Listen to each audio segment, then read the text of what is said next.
Selamat pagi, Ibu Bapak, Opa Oma, salam kenal. Tadi sudah diperkenalkan secara singkat oleh Pendeta Nancy. Terima kasih Pendeta Nancy Rehata. Salam kenal Pendeta Susi yang tadi membuka acara ini. Dan saya terinspirasi bahwa betul berkat, ya boleh dikatakan berkat adanya COVID, kita bisa berkumpul lebih, ada hikmahnya, kita bisa ada kehidupan normal yang mungkin dianggap baru. Dan itu satu hikmah menurut saya. Pendeta Stephen, salam kenal, dan teman-teman yang kebetulan hari ini juga ikut membawakan materi, Bu Wisni, salam kenal, dan adik Yunike. Bahan saya kelewat banyak, saya coba kompres dalam sekitar belasan slide. Mudah-mudahan saya bisa capai semua, karena saya anggap semua materi, semua bahan yang saya pikirkan itu ada perlunya disampaikan. Tolong bisa slide pertama. Baik, sebentar Pak Pendeta. Tolong, Pak bisa. Dokter. Oke, baik. Kak Rio. Ya. Sebentar ya Pak. Ya. Jadi COVID ini sebetulnya menjadi istimewa karena dia pandemi. Karena dia pandemi, lebih 200 negara secara bersama-sama mengeroyok. Ya. Mengeroyok artinya dalam pengertian positif, begitu banyak negara secara serempak melakukan studi, melakukan research, ya, sehingga temuan-temuan itu begitu baru. Ketika saya menulis buku 3 bulan yang lalu, baru 1 hari saya kirimkan ke percetakan, sudah terjadi banyak sekali perubahan. Hingga hari ini terus bertambah perubahan karena banyak negara melakukan hal yang sama secara serempak. Nah, yang saya akan sampaikan barangkali ya banyak sekali yang dulu tidak ada dan sekarang ada, dan ini ada kaitannya dengan kepentingan Opa-Oma, ya, terutama kelompok yang oleh pemerintah, oleh dunia dinyatakan 60 ke atas itu yang rentan, yang tadi disebut oleh Pendeta Nancy, ya, vulnerable, kelompok yang rentan. Kenapa rentan? Nanti kita akan bicara. Tolong slide pertama barangkali. Ya, nah ini judul yang diminta. Slide berikut. Nah, saya ingin mulai dari sini, bahwa pada awalnya virus COVID itu dianggap menular hanya sekitar 2 meter. Sehingga aturan protokolnya, jadi jaga jarak itu cukup 2 meter. Lalu kemudian berkembang, ternyata tidak hanya percikan droplet, yang kita sebut droplet infection, tapi ternyata ada aerosol. Ya. Aerosol itu serbuk yang lebih halus dari percikan ludah, dari percikan liur. Dan jarak tempuhnya bisa lebih dari 10 meter. Kalau kita lihat di gambar, ya, bahwa percikan ludah itu hanya 2 meter, dan itu akan jatuh ke lantai dengan gaya beratnya. Virus yang terbawa bersama percikan ludah itu hanya 2 meter, betul. Tapi kemudian berkembang dengan teknologi pemotretan yang teknik tinggi, itu ditemukan ada serbuk-serbuk halus yang bisa berterbangan. Sekali lagi saya katakan, ada serbuk-serbuk halus aerosol yang ukurannya kurang dari 10 mikron mili, itu yang bisa berterbangan lebih dari 10 meter kalau asumsikan orang tidak memakai masker. Jadi artinya apa? Kalau di satu tempat ibadah ada satu yang tidak pakai masker, di satu gedung bioskop ada satu yang tidak pakai masker, dampaknya seperti ini. Jadi radius 10 meter dari orang yang tanpa masker dan dia pembawa virus, dia akan menyebarkan ke radius 10 meter.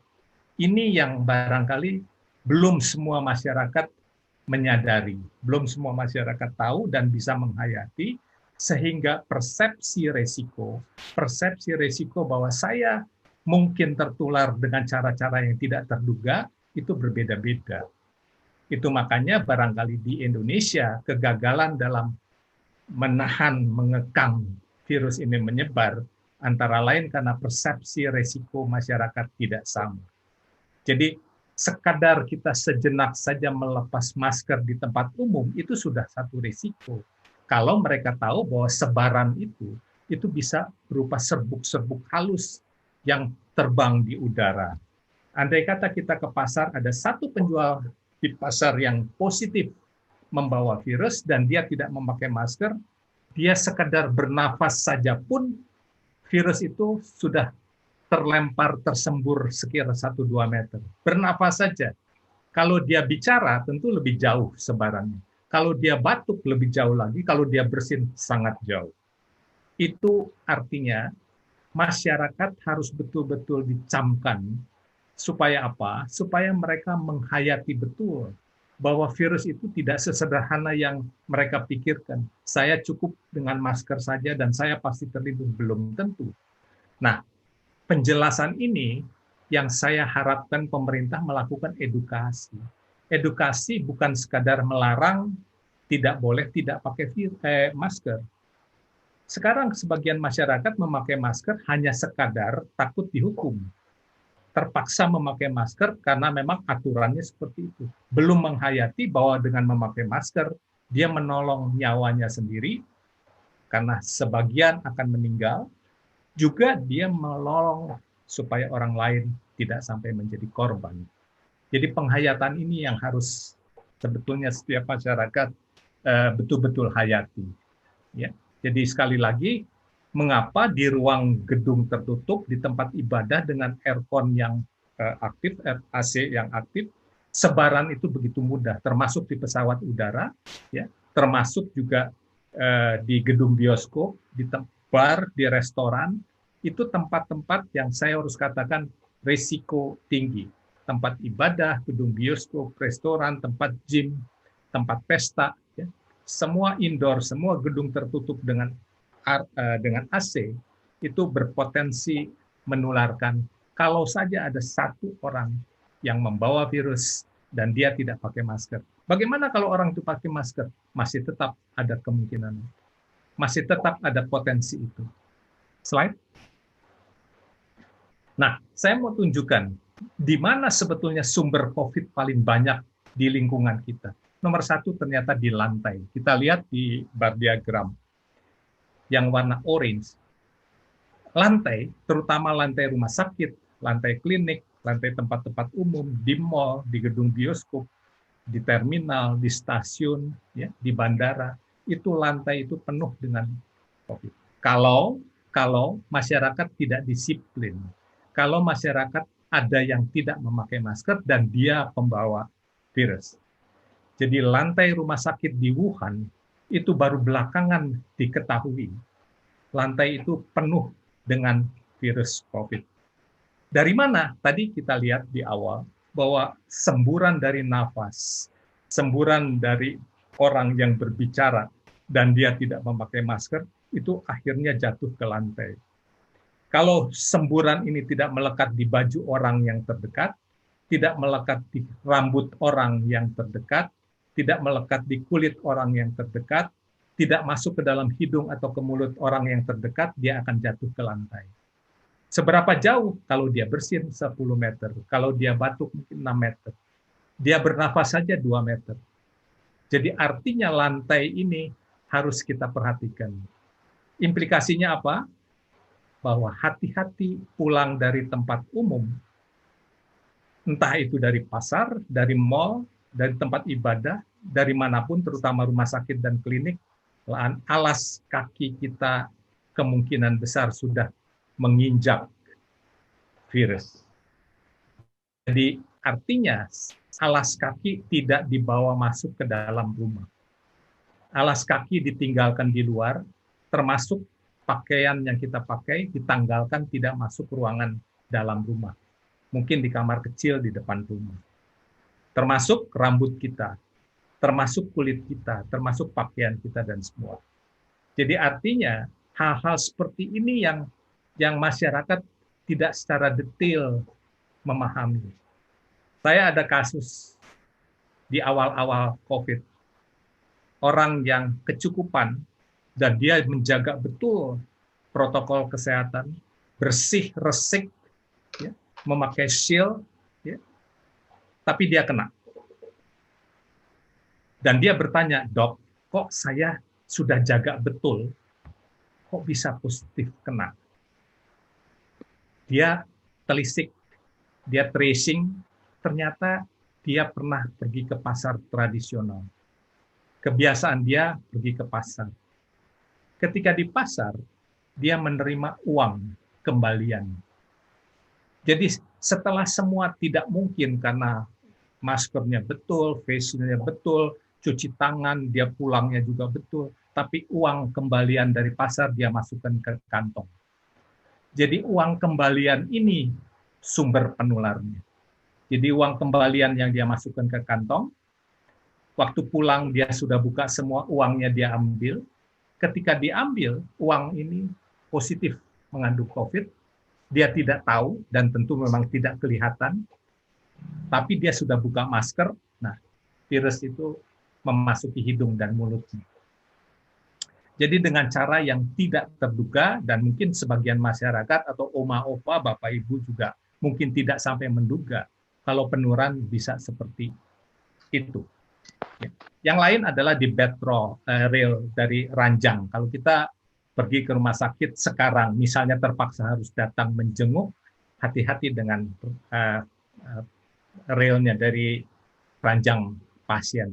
Di situ sumber, ya. Dan semua tempat umum, entah itu tombol, entah itu telepon umum yang sering dipegang oleh publik, itu sumber penularan. Seperti zaman flu burung dulu, Singapura sangat ketat, ya. Semua tombol itu dilap setiap jam dan sebagainya. Jadi itu jangan disentuh. Di tempat-tempat rumah sakit, klinik, ya loker, ya loker tenaga kesehatan, ya seperti itu. Alat-alat kesehatan, kardiak, meja-meja operasi dan sebagainya, termasuk tombol-tombol elektrik. Sekarang di mall tombol elektrik tidak disentuh lagi, tapi dengan sensor, ya, dengan sensor jarak jauh kita sudah bisa melakukan on off. Kursi seperti itu, toilet, seat, dan tempat flushnya itu. Saya mau cerita sedikit tentang toilet. Di Wuhan baru ketahuan belakangan di rumah sakit Wuhan itu sumber COVID itu menumpuk di toilet tenaga kesehatan. Kenapa? Ketika mereka ke toilet itu untuk buang air kecil atau buang air besar, pakaian pelindungnya, APD-nya tentu sebagian dilepas. Ketika melepaskan, menanggalkan pakaian itu, sebagian virus yang mungkin sudah melekat di pakaian, juga mungkin melekat di bagian yang lain, itu berguguran jatuh ke lantai toilet. Berguguran ke semua permukaan di toilet, termasuk di kloset, di permukaan kloset. Jadi itu sumber penularan. Artinya apa? Kalau kita ke toilet umum, ya entah itu di mall, di pasar, dimanapun, di terminal, jangan sentuh itu semua. Kalaupun kita terpaksa menyentuh, itu pentingnya setiap saat dari tempat umum, dan di tempat umum setiap beberapa menit kita wajib cuci tangan. Ya. Nah, yang sama banyaknya dengan di lantai adalah exhaust fan. Ya.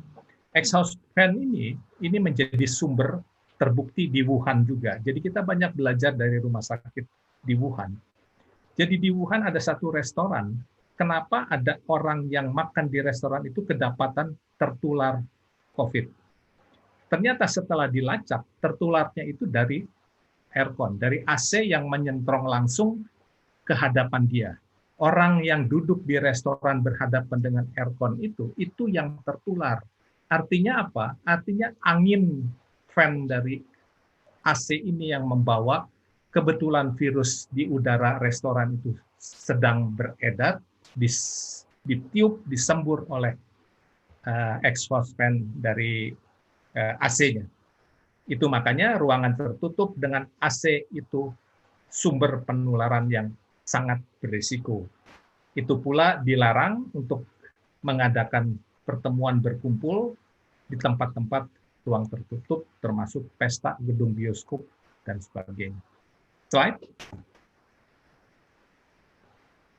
Nah, kita akan lihat ya bagaimana di uang kertas yang kita terima, virus bisa bertahan. Ternyata virus COVID itu bertahan lama, sampai 45 hari di kertas, di kaca, di kayu, di besi bahkan, dan baja, dan plastik.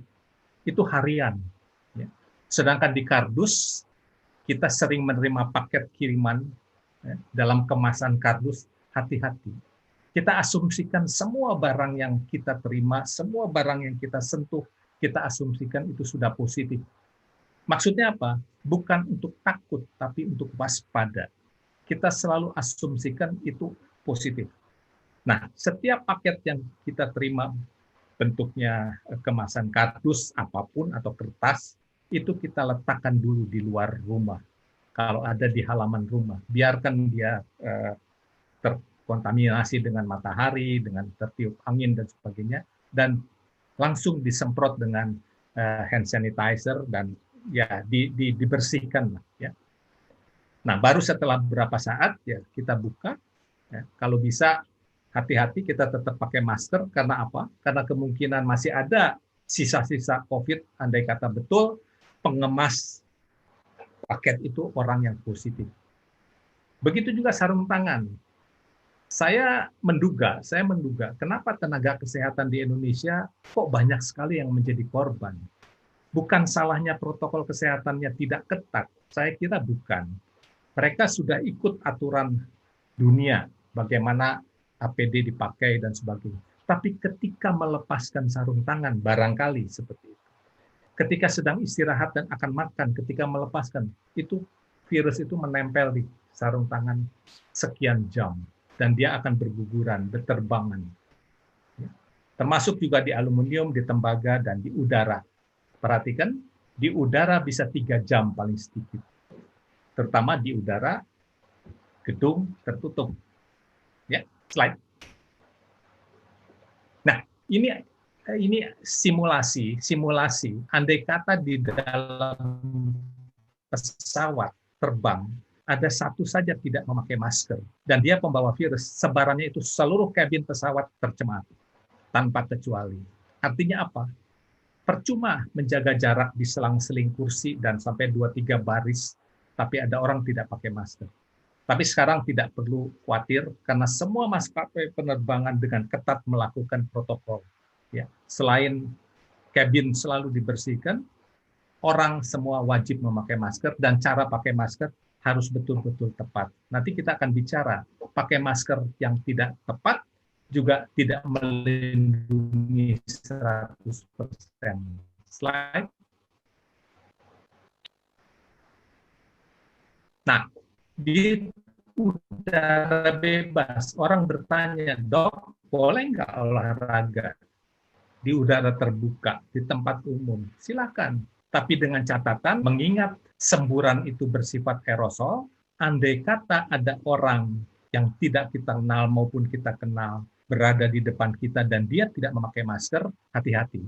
Usahakan kita tidak berada di belakangnya. Karena kalau kita ada di belakangnya, hembusan nafas dia itu akan menyembur ke belakang dan kita akan kena walaupun kita memakai masker. Nanti kita akan bicara, perlindungan masker itu apa? Pasti 100%, pasti tidak. Masih ada celah bagi COVID untuk bisa menyelinap, memasuki hidung atau mulut kita. Slide. Nah, ini simulasi kalau dua-dua pihak tidak memakai masker, itu penularannya very high. Sangat tinggi resikonya. Kalau salah satu saja pakai masker dan dia berhadapan dengan orang yang positif COVID, juga termasuk tinggi resiko tertularnya. Sekarang kalau dia yang membawa virus, dia memakai masker, dan kita tidak, masih tetap. Ya. Tadi saya katakan, masker tidak melindungi, baik dia pembawa maupun kita penerima virus, tidak melindungi 100%. Maka itu resikonya ya masih tetap medium. Artinya masih tetap kita kemungkinan besar tertular. Yang terakhir, kalau dua-dua pakai masker, yang satu positif COVID, masih ada celah ya untuk keluar. Artinya apa? Usahakan tidak banyak berbicara.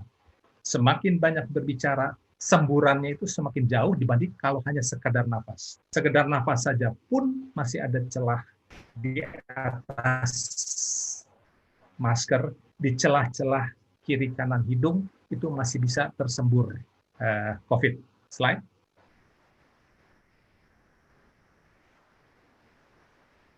Tolong, slide. Ya, jadi kualitas dari masker yang kita pakai pun menentukan apakah melindungi penuh. Saya agak heran di sini kok orang masih bebas ya memilih masker dari kain. masker bedah yang dianggap standar pun itu perlindungannya hanya sekitar 90%. Apalagi yang bukan masker bedah yang hijau atau biru. Dan banyak dipakai masker kain. Masker kain tergantung bahannya apa.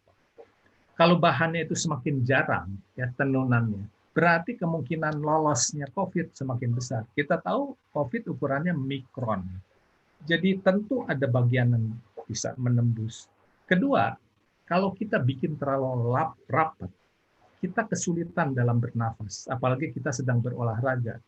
Ini hambatannya seperti itu. Kita kurang tebal virusnya masuk, tapi lebih tebal nafas kita tidak leluasa. Ya, jadi masalah.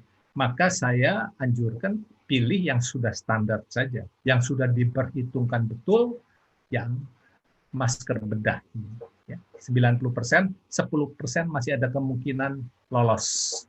Bahkan yang N95 yang dipakai oleh tenaga kesehatan pun hanya 95% daya lindungnya. Masih ada 5% celah. Ya. Slide.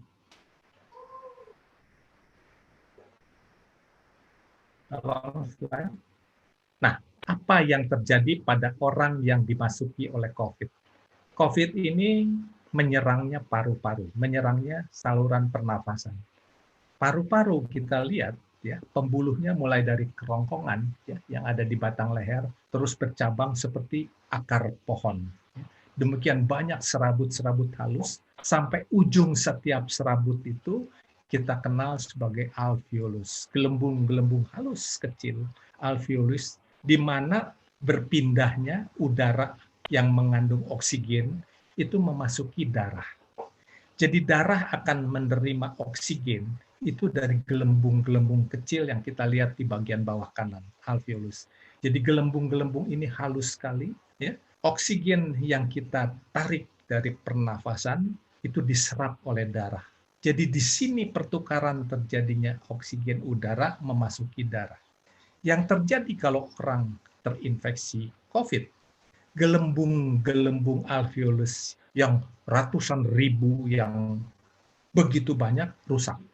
Nah, tergantung seberapa banyak kerusakan alveolus ini, maka status seseorang ini penyakitnya sedang, ringan, atau berat. Nah, orang yang sakit berat artinya kerusakannya sudah sedemikian parah sehingga terjadi gagal nafas. Nah, gagal nafas ini yang berujung dengan kematian. Tapi selain adanya kerusakan ya di gelembung ini, semua saluran pernafasan yang sudah diduduki oleh COVID itu menghasilkan lendir. Lendir ini seperti agar, jelly. Jadi kalau ada jelly di saluran pipa nafas, dia menghambat udara yang kita hirup memasuki mencapai gelembung ini. Sama akibatnya. Walaupun kita bisa nafas, namun tidak sampai ke gelembung ini sehingga oksigennya tidak akan mencapai tujuannya. Nah, ini yang di Cina dulu. Yang di Cina. Pak dokter, maaf mengingatkan 5 menit lagi Pak dokter. Ya. Mengingatkan 5 menit lagi Pak dokter. Ya, saya cepat saja. Jadi jadi gel ini yang menahan orang itu menjadi sesak nafas. Jadi harusnya walaupun orang pakai ventilator, kalau dia terjadi sumbatan percuma. Jadi sia-sia pemakai mesin alat nafas kalau lendirnya tidak dibersihkan. Slide.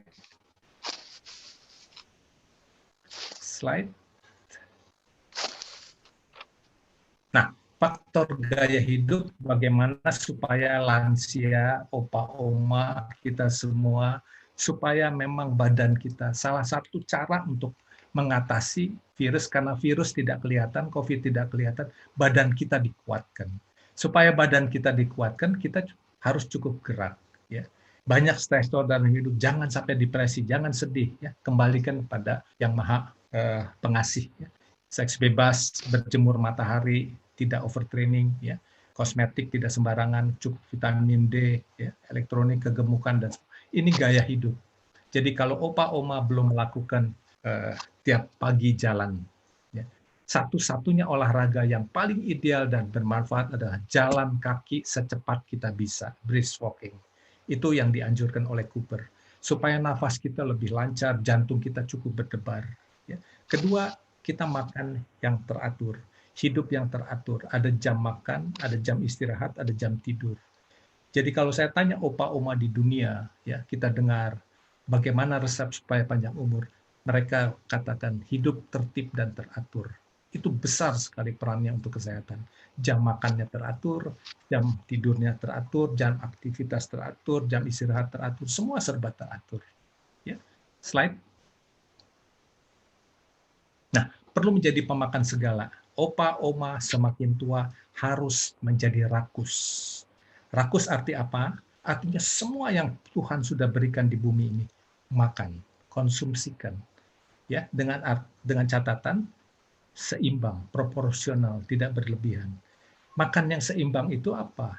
Makan seimbang itu nasinya 60%, 3/5 dari porsi makan kita karbohidrat. Entah nasi, entah mie, entah kentang atau ubi, atau apapun 60%. Ya. Protein 25%. Protein dari mana? Telur, ikan, daging. Ya. Itu protein. Ya. Lalu lemaknya 15%. Dari zaman cucu Adam dari zaman dulu, kodrat tubuh itu mintanya seperti itu. Bukan dibalik. Kalau opa-oma suka bistik, tidak terus-terus makan bistik. Karena bistik itu melawan kodrat. Dagingnya, proteinnya 60%, bukan karbohidratnya. Jadi nggak boleh dibalik. Karena tubuh kita dari dulu siapapun dia, bangsa apapun, perlunya seperti itu. Ya. Jangan takut makan kolesterol. Jadi 3-4 tahun yang lalu WHO sudah mengumumkan kolesterol yang kita konsumsi tidak terkait dengan meningginya kolesterol dalam darah. Silakan makan tetap udang, cumi, telur, dan sebagainya.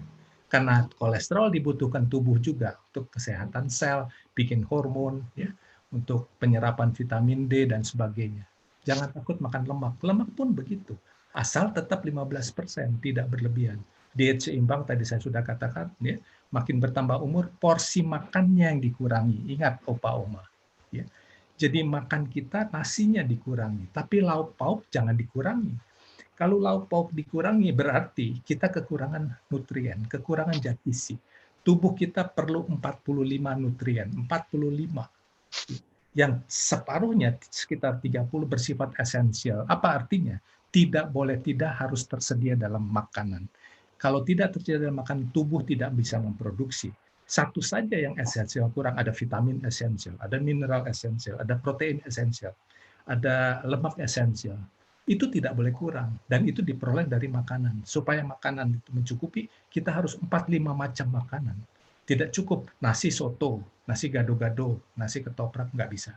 Harus 4-5 macam. Semakin bertambah umur, semakin beragam. Tapi porsinya dikurangi. Slide. Nah, jangan takut makan telur, saya sudah sampaikan. Ya, jadi 2016, 4 tahun lalu, menghapus kolesterol sebagai menu berbahaya. Ya. Jadi silakan makan asal tidak berlebihan. Yang bersifat aterogeniknya ini yang tidak boleh. Jadi kalau LDL tinggi, ya very low density lipoprotein yang tinggi, itu yang bikin sumbatan pembuluh darah. Tapi HDL kalau tinggi, kita beruntung. HDL harus kurangnya di atas 60. Yang jahat lemak trans. Opa-oma hati-hati makan makanan industri, makanan biskuit, ya, martabak, dan sebagainya, itu pakai lemak trans. Lemak yang dijual oleh industri itu lemak yang tidak sehat. Jauhkan makanan seperti itu. Mendingan lemak dari alam, ya, lemak dari olive oil, ya, minyak zaitun, dan sebagainya. Slide. Nah, daya tahan tubuh orang semakin bertambah umur, semakin menurun. Ini ancaman ketika menghadapi COVID. Karena ketahanan tubuh itu andalan kita melawan COVID. Jadi ada orang yang tidak tanpa gejala, orang yang tidak jadi sakit kalau daya tahan tubuhnya hebat. Berapapun virus yang masuk, kalau daya tahan tubuhnya kuat, orang tidak jadi sakit. Karena apa? Virusnya sudah dibunuh dulu ya oleh sistem kekebalan. Nah, supaya kita walaupun sudah usia lanjut, supaya tetap ini, makanan kita harus diperhatikan. Gaya hidup kita harus diperhatikan. Tadi saya katakan, Bapak Ibu tetap aktivitas, jalan, berjemur, vitamin, semua lengkap, makanan, semua lengkap. Supaya ketahanan tubuh ini terpelihara baik. Slide. Nah, Untuk itu perlu suplemen. Kenapa? Orang di dunia kekurangan gizi. Orang barat badannya besar, gemuk, tapi kalau diperiksa darahnya kurang vitamin C, kurang kalsium, kurang selenium, kurang mineral, kurang segala macam. Karena makanannya sudah fast food, junk food. Opa Oma jangan pilih lagi makanan itu. Makan yang alami. Makan alami yang sehat itu warteg. Nasi satu piring, tahu, tempe, ikan, telur, sayur asam, sayur lodeh, itu yang itu. Jadi kalau Opa Oma pilih makanan itu pasti sehat. Bukan makanan restoran, bukan makanan bistik, bukan makanan junk food. Semua daging olahan harus di stop. Sosis, hamburger, itu semua daging olahan. Kalau ada nugget, kita pilih jamur. Kalau ada donat, kita pilih ubi rebus. Ya seperti itu, yang alami. Jadi dunia memang sudah seperti ini. Fast food, junk food, gemuk tapi kurang gizi, hidden hunger. Banyak penyakit kurang gizi orang modern. Termasuk orang-orang sudah usia lanjut. Banyak yang kurang gizi. Karena yang dimakan tidak lengkap. Ya, maka perlu suplemen. Suplemen itu apa? Multivitamin, vitamin C, antioksidan, ya, kalsium, dan sebagainya. Itu ekstra. Karena pasti yang dari kita makan, walaupun kita berusaha untuk sempurna lengkap, belum tentu mencukupi. Ya. Slide. Nah, saya menemukan bahwa di jamur tertentu mengandung zat yang meningkatkan kekebalan tubuh, yaitu beta-glukan. Jadi kalau Opa Oma suka dari alam, kita pilih yang alam. Kalau ada donat, kita pilih ubi. Ya, orang Okinawa yang panjang umur makan ubi setiap hari. Pilih jamur. Jamur apa saja, karena jamur mengandung beta-glukan dan ini meningkatkan kekebalan tubuh.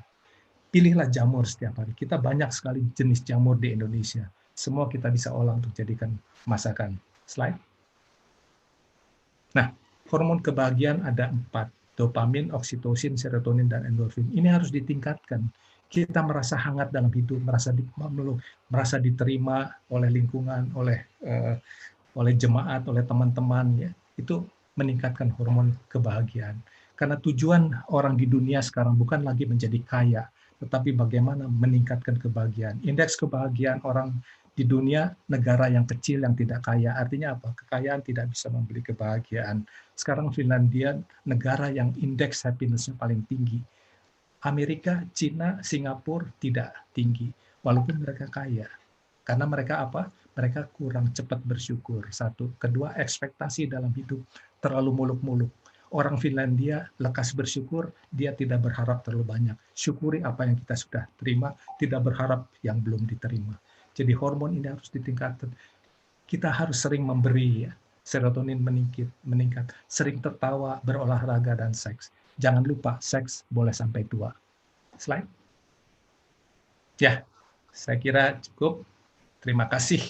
Mudah-mudahan nanti bisa kita berkembang dari pertanyaan.